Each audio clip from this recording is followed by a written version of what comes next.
Hi, everyone. Welcome to Meet the Mailers. Thanks for being here today. I'm Paul Bobnak for Who's Mailing What. And on today's interview, I'm talking with Ryan Hartman of Thanks.io. Now, before we get rolling, please feel free to like and comment below. If you're new to our channel, please make sure to stick around and hit the subscribe notification bell so that you won't miss future updates as they're posted. Now let's meet today's guest. Welcome, Ryan. How you doing today? Doing good, Paul. Cool. Well, why don't you introduce yourself and tell our viewers about yourself, about your origin story, how you got involved in direct mail, and then about Thanks.io. Sure, yeah. So I've been a direct digital marketer for 10, 15 years now. Was a real estate agent for a long time, so a lot of the digital marketing I do is in the real estate space. And probably I guess it would be about 5 years ago now, I was working for a real estate software that I'm still involved with, but one of the things we were doing was sending postcards out to people who opted in to get their home value. And that little piece of it was kind of the first time we started to consider the other channel, going away from digital and following up with something physical. Then I started running a lot of Facebook ads using Facebook's lead form tool, which allowed you to collect address data directly in the tool. And the thought occurred to me, it would be really nice if we could retarget these people, cross channel, get them something in the physical mailbox. Mm-hmm. So as that original business, the real estate business was kind of winding down, there was an acquisition, it was moving. My partner, Justin, who had founded the first business, was on his way out, and we kind of together had this idea that we'd create a direct mail focused retargeting solution where basically you thank your customers and you try to re-engage them. Yep. Mm-hmm. And can you talk a little bit about the ways that, before we get into the handwriting, but can you talk a little bit about the ways that handwritten postcards and even letters can be personalized, and more importantly, I guess, why they should be? Yeah. Well, for me, the biggest reason to do it was the pattern interrupt kind of effect. Mm-hmm. It's just how do we get this read? As a digital marketer, I was thinking a lot about getting ads clicked on, getting engagement and getting your emails open. And it just occurred to us that, hey, if we're going to send something physical to the mailbox, we don't want it to look like every other mail piece that looks like an advertisement, looks commercial. Right. And something handwritten. At the time, I think Bond.co was going pretty good. Okay, right. There were some that we were kind of aware of some of these companies. We knew that if we could affordably do something that was handwritten, that didn't cost an arm and a leg, that we might be onto something. And we knew that the human eye is drawn more to the handwriting than the print. It's just kind of obvious. Yeah. Right. What is it about handwriting, though, that you really think stands out to consumers? Well, if it's done right, it doesn't look too bad. If it looks like somebody took the time to send you something, I don't know if it's subconscious, if it's reciprocation, but you almost feel like they put the effort in. And this isn't a routine that's running consciously in your head, but if they put the effort in, they sent me something, and your eyes just go down to it. You want to read it. But you might say the same thing about regular digital fonts, but I don't know. There's just something different when you get something you can see smudging or different angles, and the brain likes it. Right. And about data, your use of data, how much personalized data do you use in a mail piece? Okay. Yeah, we don't go too heavy. I mean, we have name, email, phone. We have a couple custom fields that you can merge into the platform. Mm-hmm. And there are places where you can inject that into the body of the message. There's some workarounds to do dynamic in the creative front side of, I'll say, a postcard, where you can inject it onto the card if you want to. But one of the more interesting places we're using the data is in the URLs that we're driving people to through our QR tracking feature. Oh, okay, cool. So our more advanced users, they'll append, a first name and pass it through to the URL on the scan. Mm-hmm. And you can say, hi, Paul, thanks for checking out XYZ, and it even feels more personal. Yeah, absolutely. I think that's one of the best things, and also being like real mobile first with a QR code. Yeah. Well, somebody's checking their mailbox, they're holding the postcard, there's a QR code right there, and the phone's never more than a couple feet away. Right. It's that immediate action that can be taken. Yep. So you've talked about real estate. In generally speaking, what industries would you say are most likely to really benefit from using handwritten direct mail?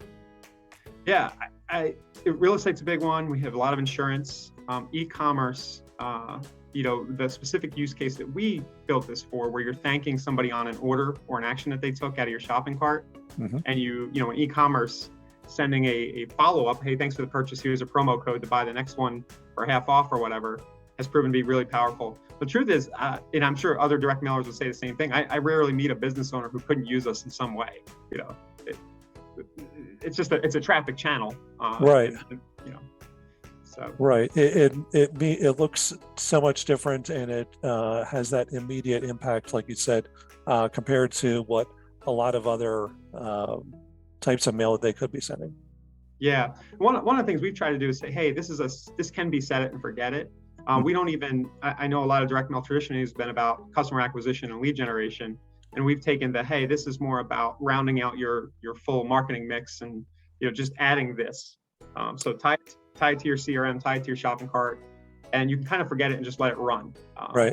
Right. So it's creating impressions and customer touches. Yeah. Retargeting, and retargeting was our biggest angle. Now a lot of people use it for prospecting, but yeah, I really want a lead conversion to go up on those seller leads. Right. That was the idea. So, do you do any kind of comparison between like an open rate for emails versus handwritten letters? Are there big differences, or any thought about which works better? We've thought through it. I don't have any hard data. One of the challenges has been that this is still a part-time business. They still have a full-time role. So okay.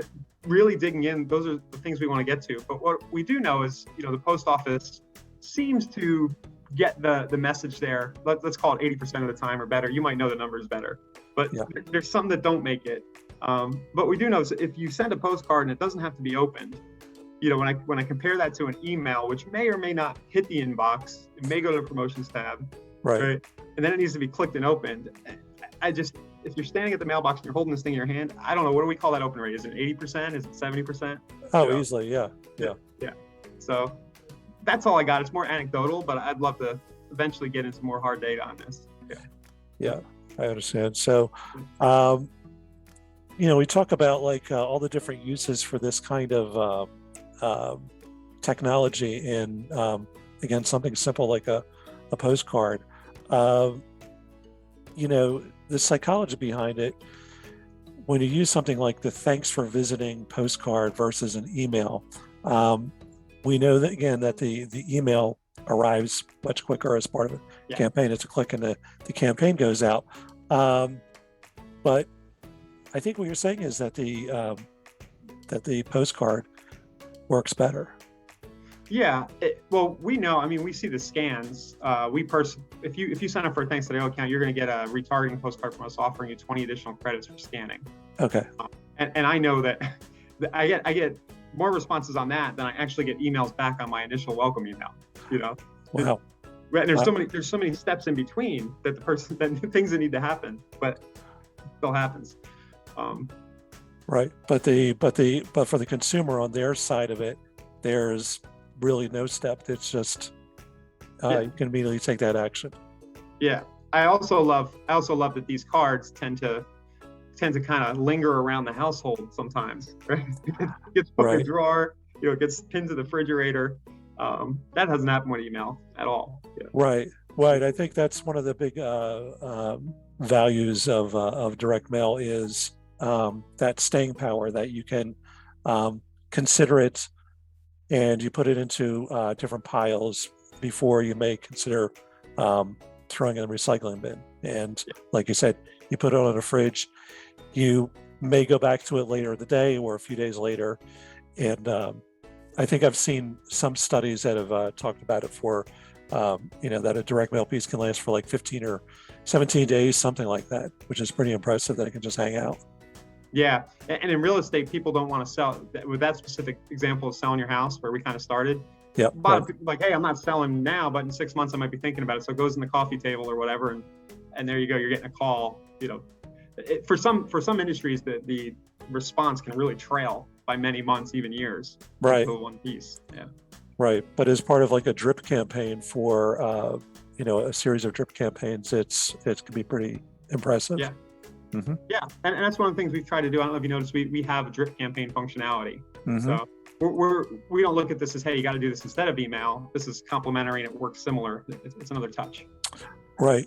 And as you said, this is all part of this is just one tool in various channels that you can use. Yeah. Mm-hmm. Have you ever tested the performance of copy that's added, that's handwritten versus a simple printed postcard? I haven't done it with my own I know you had this question. I was like, it's a great idea because it would be a very easy test for us to run. So I'll shoot you a message in a month or two. Okay. The quickest way for me to do that would be just do that on our own people signing up, and I'll just kind of rotate them through and just see how many scans I get on our free 20 cards. So I'll let you know how that goes. Yeah. So, speaking more broadly, and we touched on this a little bit before, but I'd love to hear you elaborate. You use handwriting, what looks like handwriting in live stamps. Yeah. And why is it that this touch, these touches work so well? I mean, everybody's used to, seeing more of a mixture of live stamps and a printed indicia, which really speaks more of commercial direct mail. Yeah. I think there's the personal effect here. There's also, I think it's a little bit of NLP going on. I know this is all direct mail, but you're touching people digital. They can see and maybe hear you if they're clicking on a link and maybe watching a video. But you get the kinesthetic touch and feel going on when you're standing there at the mailbox, and maybe it smells a certain way. Right. So you're hitting you're hitting multiple modalities, I guess they would call it in NLP world. Right. So again, to me, it's just a matter of, if you're a business owner and you have existing marketing funnels going, why leave this out? It doesn't cost very much to get that touch out there. Right. And what would you? I guess how does this fit in for what you would say is the best value proposition for direct mail? Why does direct mail just in general still work? Yeah. Well, I think a little bit of it is zigging while the competition is zagging, right? Everybody's so obsessed with Facebook ads and Google, and all those budgets have been allocated to digital. And I know my mailbox is usually only a couple of things in there, to maybe a credit card offer, nothing from a family member. Right. That's one of the things I've started doing. I started sending my grandmother, and I sent them pictures of the family on a postcard. They love it. So there's a relationship aspect to this too. People aren't used to getting something in the mail anymore. And then, I think it's a combination of less competition, and if you are crossing channels and you're complementing your digital, you can really reinforce what you're doing with that Google display retargeting ad. If the same message shows up physically in their hands, you appear to be on top of your game. Your business appears to be everywhere. It's just a no-brainer for me, especially the retargeting aspect. Yep. Right. So it's a good way to make sure that your brand is established, credibility. Yeah. Especially, it depends on use case, but think about the sales guy who's doing a demo for a high ticket SaaS, or something. And it's really hard. Somebody might sign up for a demo online, but they get distracted, they forget. But you've got this personal note card shows up a week later, and it's like, hey, here's a gift card. We're about to do gift cards. Here's a gift card if you come and do the demo with me, a little bribe, something like that. Yeah. Oh, that's interesting. So incentives are really a good key as well. Yeah, I believe so. It's like basic direct response, what's in it for me? And I try to, our users, when I see a card or a piece go out that doesn't have some kind of benefit, if it's just me brand stuff, I'm like, hey, why don't you consider just throwing a link in there to something cool that they can access? Right. Is that something that works really well in real estate direct mail? Yeah. In real estate, it's because the sales cycle is so long. It's a little bit more. It is a mix of getting your brand established, but I'll send links to, say, download a list of foreclosures, scan a QR code, get our current list of fixers. Even if the person's already in your fold, you can hit them with different real estate ideas and angles. Right. And that's where the drip functionality gets really useful, because somebody might engage with your business and be thinking about it one way, but they're getting maybe an email, but they're also getting a letter, 90 days later that shows them a different way to engage with your business. Right. Yeah. No, that's a very smart way to go because even when you have a good amount of data about a customer, you don't really know what's going to get them to push that button to trigger their action. Yeah. And man, the passing, I know this has been going on in direct mail for a while, but passing the data back through a URL, how much fun is that? At scale, you can really gather some information about your customers just based on what they're responding to. Yeah, we'll talk about that a little bit more. I mean, I think that's one of the value propositions for marketers about direct mail is the trackability when you're using QR codes. Yeah, or just the plain URL. So QR codes we have built into our system as a out of the box functionality. You put a URL in when you're creating your message, and it automatically creates the QR. You're notified when it's scanned, and you can even push through our API. If you're more sophisticated, you can use Zapier to kind of push that back to your CRM or shopping cart. That data, so you can actually then trigger other automations in your system, your system. But some other calls, it doesn't always need to be QR. Text response codes, vanity URLs that you set up just for the purposes of mail. I have this 727 real estate deals. It's just it's just an example. It's easy to remember. They're looking at it. They can type it in on their phone. And I have seen and heard from some of our users that they do get a better response when there's two calls to action that are going to the same place. You're giving them two ways. Oh, that's interesting. That's really interesting. Scan the QR or call this number. Scan the QR, send me an email. They get to kind of pick. Right. Yeah. Have you used informed delivery? What's that? Have you used informed delivery yet? No, I don't know what that is. Oh, okay. That's a service by the USPS where they used a scan image of your direct mail piece, and it's available to customers every day on a dashboard or in an email, and they can sneak preview their direct mail. Yeah, interesting. We do have the consumer can sneak preview it before they receive it? Yes. Wow. Okay. I'll check that out.